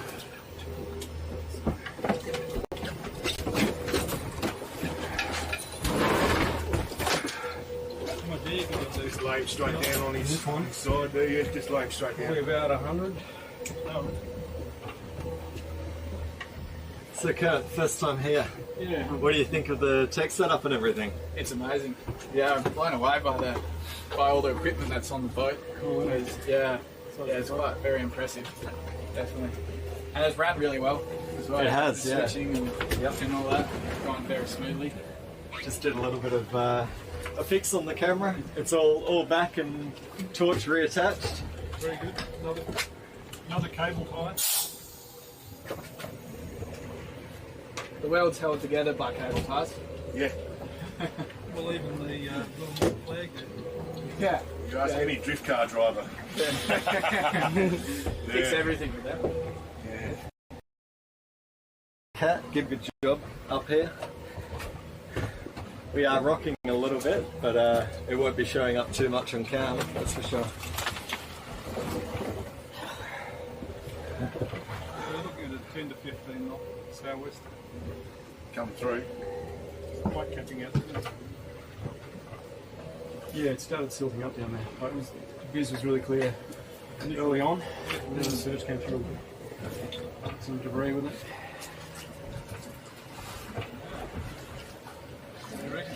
Didn't see a single crayfish. No, Leslie said they're all in flood. You reckon? They're all in those pots. Yeah, that's what I think. Oh, we can. Yeah. Yeah, some good caves in there, that's for sure. Good first dive, Leon. Yeah. It looked like the visibility was really good down there. It was. Yeah. Nice. Yeah. Particularly at the start. Well, we picked a good day then. Yeah. Did you want to try somewhere else? Because we're only going to get the same sort of footage Yeah. again if we go down again here. Well, do you want to go in a bit closer? Yeah, want to go closer? Shallower? I don't know. Fuck around. Is there any craig there? Alright, well, while you're all What's the surge like? organising Is yourself. it not bad? Great. No, you can roll with it. You guys organise yourself. Do you need a drink or anything? Yeah, lovely. I was going to head out again. Yeah, we're going to go a bit closer to shore, I think, and go for the second dive. We've got to give the guys a little bit of time to recover from the first one, though. What would you like to drink? Just a bottle of water. Hot or cold? Just cold. Actually. Everything. Water, If you want to put that down, you can check it straight down there, aiming at everyone if you like. Oh. Maybe. In a minute at least.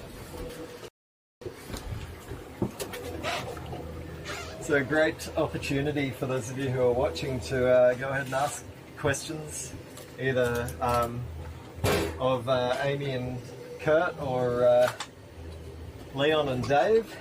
Any questions about what they saw down there or about any of the fish species that we saw as well?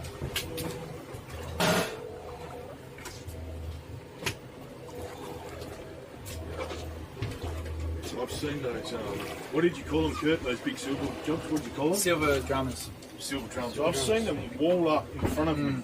That happens. Wall up. It would have been 200-300. I feel like it flipped around. Just wall up around That it. happens. Yeah, You can it's triple pretty awesome. press that. It is. Spin It's around just and amazing. Circles. Awesome. Cheers. Yeah, the one that was circling to fly out of there. Yeah, okay. Just going to sit you guys down here. Hopefully this will be about right and not fall. Be right. Circling around. I didn't know you were called. They called drummers. I just called them silver brim. Yeah, I thought that was them. Well, they call them buff brim Oh, okay. as another name, but the actual species that they call buff brim is slightly same family of the Kyphosis family, just a little bit different. I think a lot of people call them as well buff brim. But, brim is part of the Sparidae family, which is like your black brim or your tarwine, and that's a different family altogether. Tarwine. Yeah, I've heard someone call them tarwine.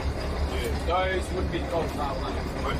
Tarwine, they kind of look exactly like a black brim, but just like real snub nose, real rounded head. Some people call them like silver brim. But those ones that we saw on the dive would have been, they're definitely silver drummer. Which is, yeah. Yeah, there was a couple of short ones about like this, but they were really dark green. What were they? Damselfish, so they're called, well, actually like scaly fin. They could be like I had to have a look a bit closer to see if they're like a Phillips scaly fin. But there's about 5 different species of scaly fins. What he would have been like, could be swimming it, and it could be any one of them. Yeah, the easiest one is like the Victorian scaly fin, which has got like a little silver natural line. But I didn't see that one. So I'm going to call it maybe the Phillips scaly fin that we saw. But if you just got skating, there's one of five species.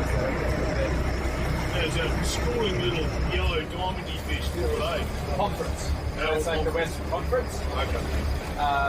That's like some of the biggest conference I've seen.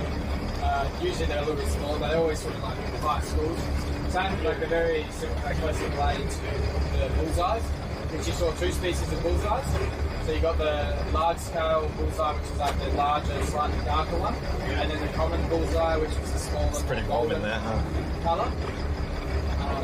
And they're if you see them with like the large eyes, they're actually a nocturnal hunter. So they will just be hiding in caves at night, so during the day, and then at night they come out. Talk about the dark colour ones, like the reddy brown. Sorry? The reddy brown ones. The wrasse or the bullseyes? I think they're bullseyes because they have Yeah. So the darker one is common names are very not the easiest way to find fish. The common one's called Empress Trunzingeri, and then the other one's starts with an M. It's the species name. The genus is from Empress, but it's escaping my mind at the moment.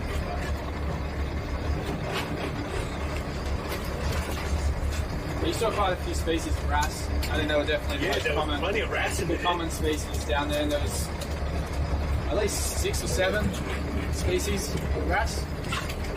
So that's with the Labraday family. Right. They're very speciose family, found all around West Australia. You've got the southern, the tropical, so it's where in the temperate region where you get out sometimes you get tropical, and you also get southern up here. I think we only saw the temperate region ones, but we saw males and females as well, which is pretty cool. And the harlequin, that's my favourite fish. Yeah, and that was a female.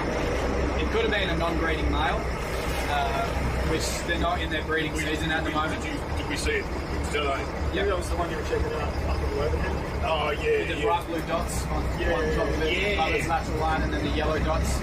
Is that the one with like the electric blue lines in the tent? Or was that I think it had lines along the We have bottom. more dots. Yeah. Electric blue dots. Did you see the one that I was trying to get with the electric blue? Yeah, sort of so you had lighting its head? I think you had the blue lined leather jacket. And then that was cool. And then the blue lines on the head was the Maori wrasse. Wasn't that? That's a cool fish. Yeah. It looks like it's got lightning on its skull. Yeah. It looks so cool, especially with the filter on the cameras there. It brings up. I've discovered that like having the diffuser on the camera light to the colour on the fish, and then a straight spotlight. There's like certain colours disappear unless you've got the diffuser. So. Yeah, no, it's some good fish. What is it? Because the can a little bit gone that way. It's kind of hard to see right up. It's because we've had to make last minute changes to sit it further back in the housing. So we'll fix that for next time.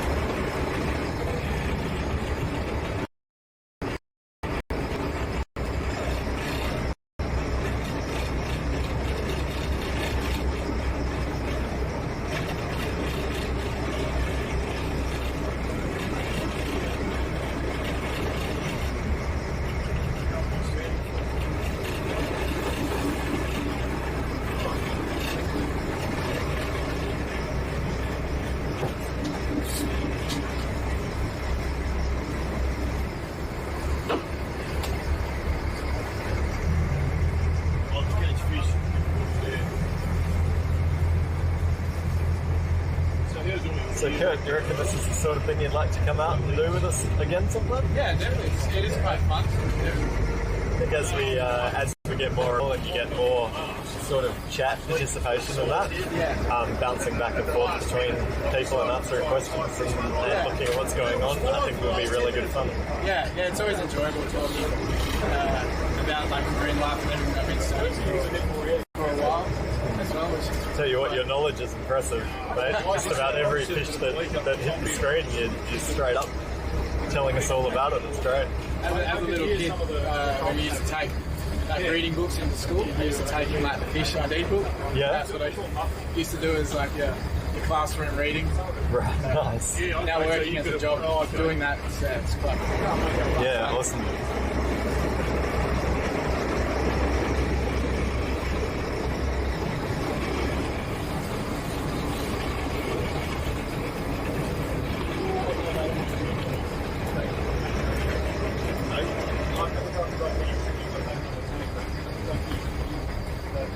Oh, okay, did you?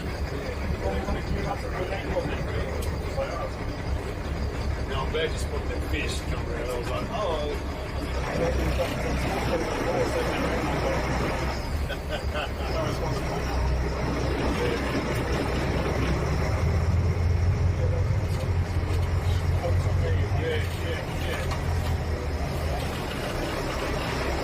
THQ4, we don't have a streaming schedule. That's because we basically just have to wait for the weather to get good enough, and sometimes you don't know until, you know, the day before or the day really whether it's going to be good enough to go out.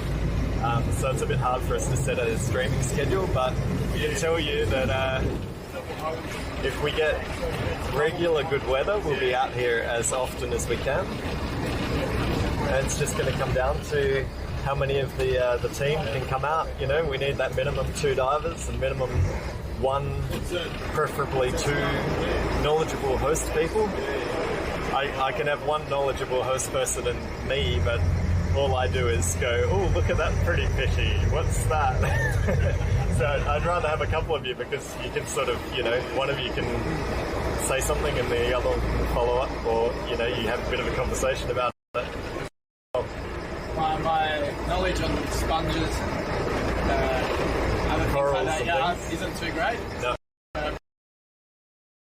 Yeah, but see, that's good as well because, you know, Amy and like David knows a lot more about coral. You know, having that shared sort of knowledge there on tap on the stream essentially is really good too. The gimbal we're using, this one, is a Moser Aircross 1, I believe it's called. I have a few different, actually 4 different gimbals using today.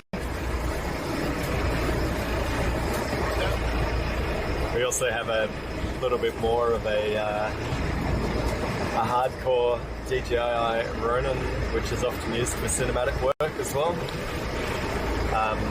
But I haven't busted that out for the boat yet. This one's actually quite light and easy to carry around and does a pretty good job, as you can see.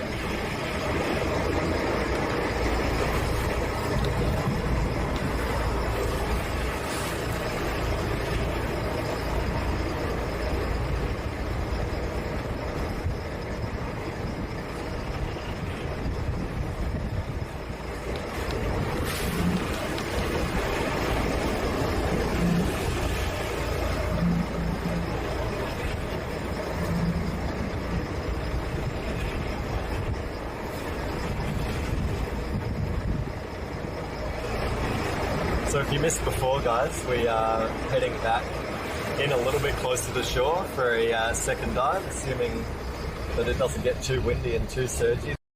The guys will have a bit of a break, pop in for a second dive. I think we're having a bit of trouble getting up the anchor. Oh, is that what's going on? Right.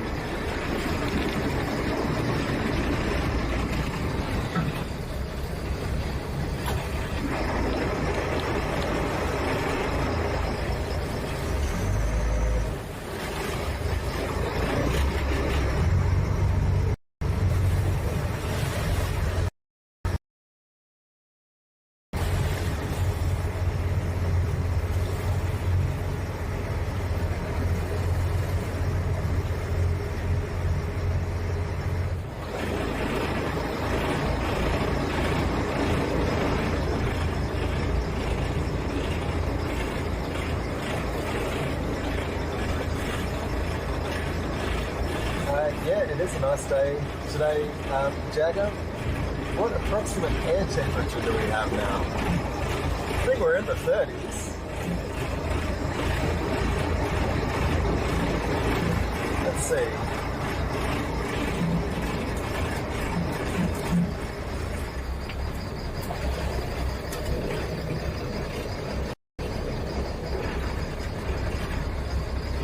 Maybe not. My phone tells me that we're at 25 degrees. Yeah, it's going to be 31 today, so that will probably be a bit later at 3 o'clock. Right.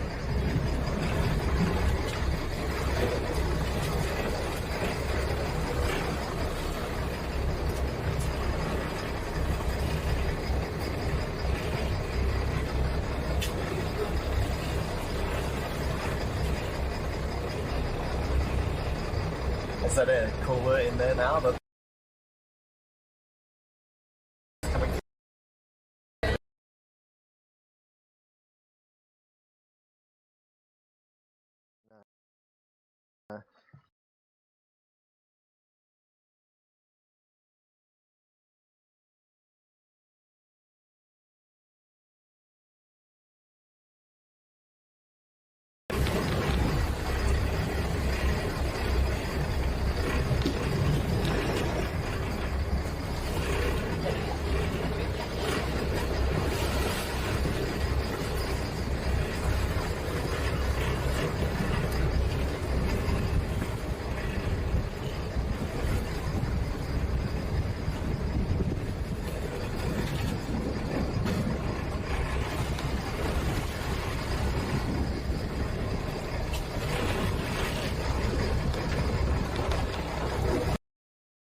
Do you want to check the anchor? You've got a bit more gas left in one tank.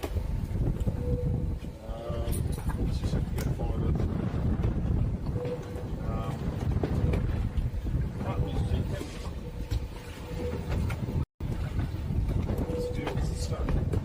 Yeah, just follow the anchor line down and just give it a refill. Do you want to do that or do you not want to do it? have you done that before? I can do it.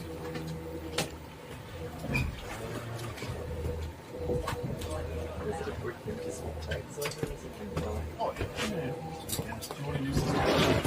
Huh? Do you want to use this? Your tank? Yeah, it's got a little bit. Bit of a hold up here, guys. The anchor is stuck, so one of the guys is going to have to jump over and help loosen it up. This piece of rubber. Got it in a hole and couldn't get out. Yeah. I'll just change the cylinders.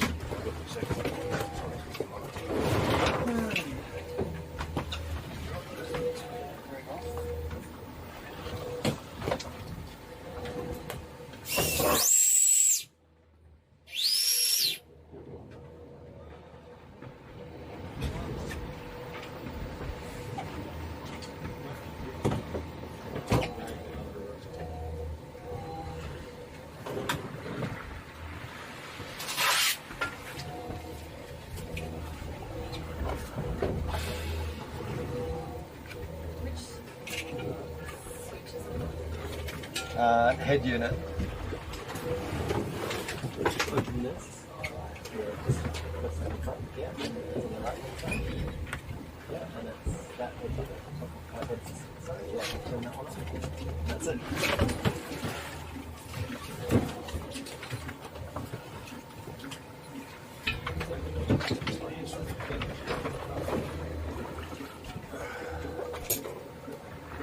Left in there, it is.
Hey, Ducks of Hazard, welcome to the stream. You've just missed the first dive, but we are just getting the anchor unstuck at the moment and then moving to another location a little bit closer into shore, and then the guys will be jumping in again for dive number 2.